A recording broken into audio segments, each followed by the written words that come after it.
உலகெங்கும் நிறைந்திருக்கும் தமிழ் நேயர்கள் அனைவருக்கும் வணக்கம். நான் உங்கள் ஜோதிடர் அந்தியூர் சுதாகர், பாரம்பரிய முறை ஜோதிட ஆராய்ச்சியாளர். இன்று நாம் காணக்கூடிய தலைப்பு, கும்பராசி அன்பர்கள் உங்களுக்கு இந்த வருட பிறப்பு விசுவாவசு வருடம் திங்கட்கிழமை 1ஆம் தேதி சித்திரை மாதம், அதாவது 2025 ஏப்ரல் மாதம் 14ஆம் தேதி இந்த வருடம் பிறக்குது. இந்த வருடம் முழுவதும் உங்களுக்கு கிரகங்களுடைய அமைவுகள் எப்படி இருக்குன்றதை நம்ம தெளிவாக விவரமாக பார்க்கலாம். கும்பராசி என்பவர்களுக்கு சொல்லணுமா, 5 வருஷமாக 7 சனியில் நீங்கள் பட்ட பாடு கொஞ்சமல்ல நஞ்சமல்ல. இந்த நிமிஷம் கூட வலி வேதனைகளை சுமந்து நிற்கக்கூடிய நிலைமைக்கு ஆளாயிட்டீங்க. உங்களை மாதிரி இருந்தவங்களும் இல்லை, இன்றைக்கி உங்களை மாதிரி இருக்கிறவங்களும் இல்லைன்ற அளவுக்கு மன உளைச்சலுக்கு ஆளாயிட்டீங்க.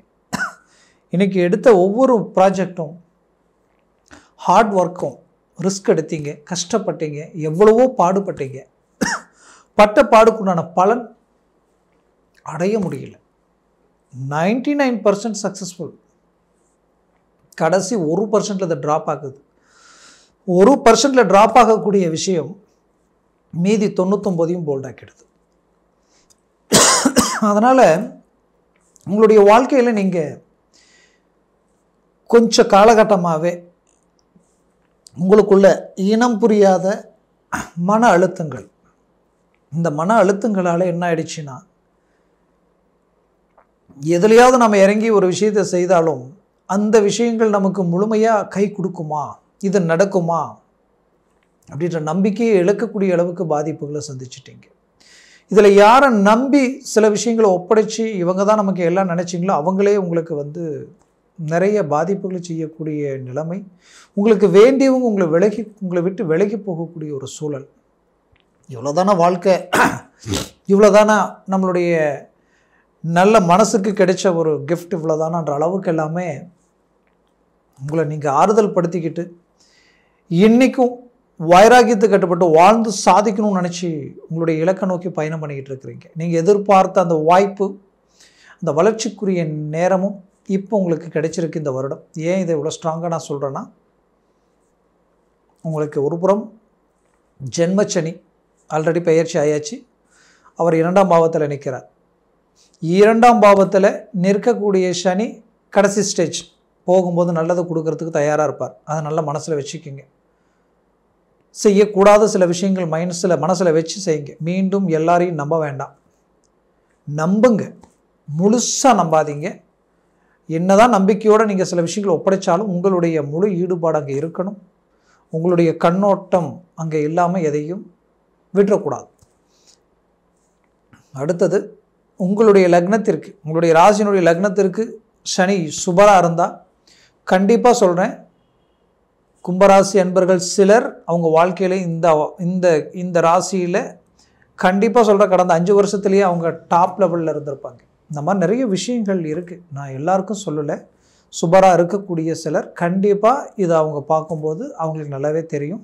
பெரிய லெவலில் சக்ஸஸ்ஃபுல், வீடு பூமி சார்ந்த விஷயங்களில் நல்ல மேன்மைகள் அடையக்கூடிய வாய்ப்புகள் அவங்களுக்கு கிடைச்சிருக்கும். அப்போது ஒரு சில விஷயங்கள் ஜாதகத்தை பொறுத்து சில விஷயங்கள் மாறும். அதனால் அவர் சுபராக இருந்துட்டு அவங்க உங்களுக்கு கெடுக்க மாட்டார், அவர் கொடுக்க ஆரம்பிச்சிடுவார். அடுத்தது 2ஆம் சுத்து 7 சனியாக இருக்கணும். சுபராக இருந்து 2ஆம் சுத்து 7 சனியாக இருந்துட்டால் போதும், உங்களுக்கு நிகர் யாருமே இல்லை. ஏன்னா ஒருவேளை உங்களுடைய லக்னம் யதார்த்தமாக ஒரு தனுசு லக்னமாக இருந்துட்டாலே, இல்லை அதே லக்னம் ஒருவேளை ஒரு ரிஷப லக்னமாக இருந்துட்டாலோ, இப்படியெல்லாம் இருக்குது சில கணக்கில். இதெல்லாம் பாசிட்டிவ்.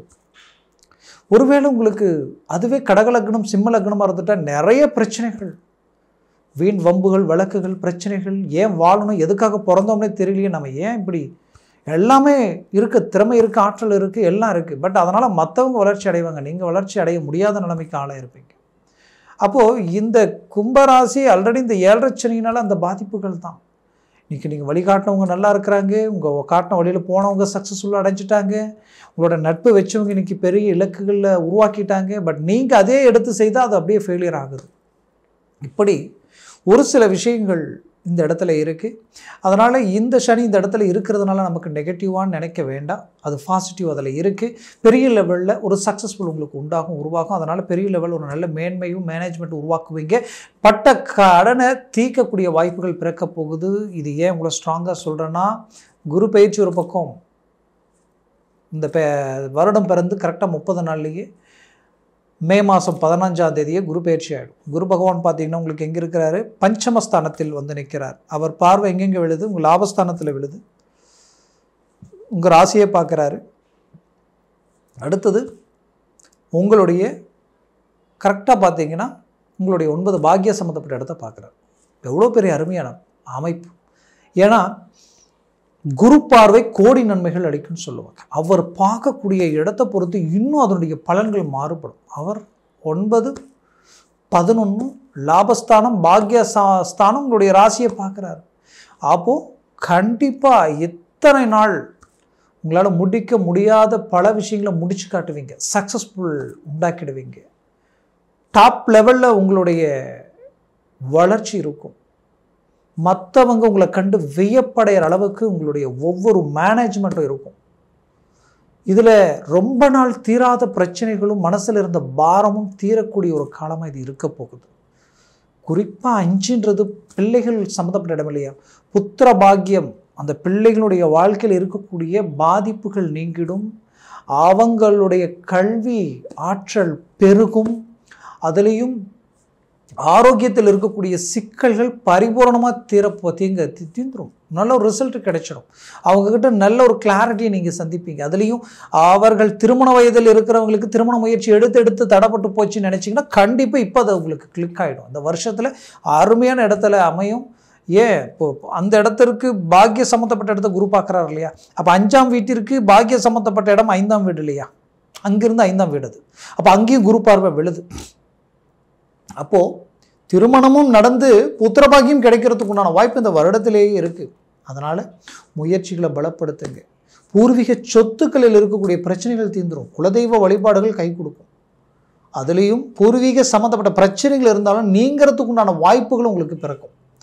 இதில் குறிப்பாக சொல்லணும்னா அந்த குரு பார்வை ராசியை பார்க்கறதுனால பிள்ளைகளுக்கு உங்களுக்கு இருக்கக்கூடிய அண்டர்ஸ்டாண்டிங் நல்லாயிருக்கும். ஒருவேளை அவங்க உங்களை தாண்டி ஏதாவது ஒரு முடிவுகள் எடுத்து அந்த முடிவுகளால் அவங்க மீண்டு வர முடியாத ஒரு சூழலுக்கு ஆளாக இருந்தால் கண்டிப்பாக உங்கள் முயற்சியாலையும் இந்த கிரக பெயர்ச்சியாலையும் மீண்டும் நீங்கள் நினைக்கிற மாதிரியான ஒரு இலக்கு அடையிறதுக்கு உண்டான வழிகள் பிறக்கும். கும்பராசிக்கு ஒரு பிரச்சனை என்னென்னா, உங்களை மாதிரி நல்லவங்க யாருமே இல்லை. எல்லாத்துக்கும் வளைஞ்சு கொடுப்பீங்க. எந்த அளவுக்கு வளைஞ்சு கொடுக்க முடியுமோ கொடுப்பீங்க. கணக்கு போட மாட்டீங்க. பெருந்தன்மையாக நடந்துக்குவீங்க. உங்கள் நட்பு கிடைச்சவங்க கொடுத்து வச்சவங்கன்னு சொல்லலாம். அந்த அளவுக்கு நற்குணம் படைச்சவங்க. ஆனால் உங்கள் வாழ்க்கையில் எது எடுத்தாலும் லேட்டாகவே அமையுது.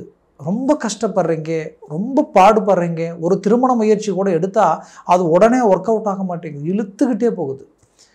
சம்மந்தமே இல்லாமல் நம்மளை விட கெப்பாசிட்டி கம்மியாக இருந்தாலும் பரவாயில்லை, அந்த பொண்ணு கல்யாணம் பண்ணிக்கலாம், வசதியே இல்லைனாலும் பரவாயில்லை அப்படின்னு ஒரு முயற்சி எடுத்து அங்கே போய் நீங்கள் ஒரு முடிவு எடுத்து இதோ ஆச்சுன்னு எல்லாம் நெருங்கி வரும். கடைசி நேரத்தில் பார்த்தா அப்படியே காரணமே இல்லாமல் 3வது நபர்களினுடைய தலையீடுகளால் என்ன நடந்ததுன்னே தெரியல. கடைசியில் பாதிக்கப்பட்டது நீங்கள், அவமானப்பட்டது நீங்கள்.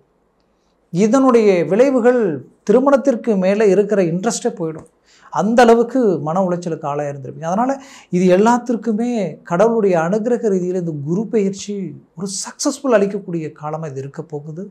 மூவ் பண்ணுங்க. ஒரு அருமையான மேன்மைகள் அளிக்கக்கூடிய ஒரு காலமாக இருக்கும். அதுலேயும் குறிப்பாக சொல்லணும்னா உங்களுடைய இந்த கிரக பயிற்சியில் ராகு பகவான் உங்களுடைய ஜென்மத்துக்கு வந்து நிற்கிறாரு. கேது பகவான் 7ஆம் வீட்டில் நிற்கிறாரு. அப்போது நீங்கள் எந்த விஷயத்தில் கேர்ஃபுல்லாக இருக்கணும்னா, ஒரு முடிவு எடுக்கும்போது கொஞ்சம் யோசித்து சிந்தித்து செயல்பட்டு எடுக்கணும். ஆதாரப்பூர்வம் இல்லாத சில விஷயங்களில் அவசரப்பட்டு இறங்கிட வேண்டாம். திடீர்னு சில ஐடியாஸ் வரும், டக்குன்னு அதற்கு ஒரு முடிவு எடுக்கிற மாதிரி, அந்த மாதிரிலாம் இருக்க வேண்டாம். ஒரு சில விஷயங்கள் நீங்கள் முடிவெடுங்க. ஒரு சில விஷயங்கள் மற்றவங்ககிட்ட கேட்டு கூட ஆலோசனை எடுத்து ஒருத்தருக்கு 2 பேர்கிட்ட பேசி அதுக்கப்புறம் அந்த முடிவில் எடுங்க. அவசரப்பட்டு இறங்கிடாதீங்க. அவசரப்பட்டு வாக்கு கொடுத்துடாதீங்க. நான் ஆச்சேன்னு சொல்லிடாதீங்க. ஜாமீன் கையெழுத்து போட்டுறாதீங்க. வண்டி வாகனங்களில் வேகமாக வேண்டாம். தயவுசெய்து ரொம்ப எச்சரிக்கையாக மூவ் பண்ணுங்கள். இதை மட்டும் பார்த்துக்குங்க. ஏன்னா இந்த ராகு உங்களை டுஷ் பண்ணி விடுவார். உங்களை அடுத்த கட்டத்துக்கு கொண்டு போக விடுவார், வேகப்படுத்துவார். சடனாக வீட்டில் இருப்பீங்க, மிஸ்ஸஸ் கிட்ட இல்லை கும்பராசி பெண்கள் கணவர்கிட்ட இல்லை கணவர் மனைவி கிட்ட சடனாக ரேஸ் ஆகிடுவீங்க, டக்குன்னு கோவப்பட்டுருவீங்க. அந்த ஒரு நிமிஷத்தில் நீங்கள் கோவப்படுறது கிட்டத்தட்ட பார்த்தீங்கன்னா ஒரு மாதம், ஒரு 10 நாள் 15 நாளைக்கு நிம்மதி இல்லாத அளவுக்கு குடும்பத்தில் போயிட்டே இருக்கும். இது எல்லாமே இந்த இடத்துல கிரியேட் பண்ணும் இந்த ராகு கேது. அந்த விஷயத்தில் கொஞ்சம் கேர்ஃபுல்லாக இருங்க. 7ஆம் இடத்துல கேது இருக்கார். அது 7ஆம் வீடுன்றது உங்களுக்கு சூரிய பகவான் வீடு இல்லையா?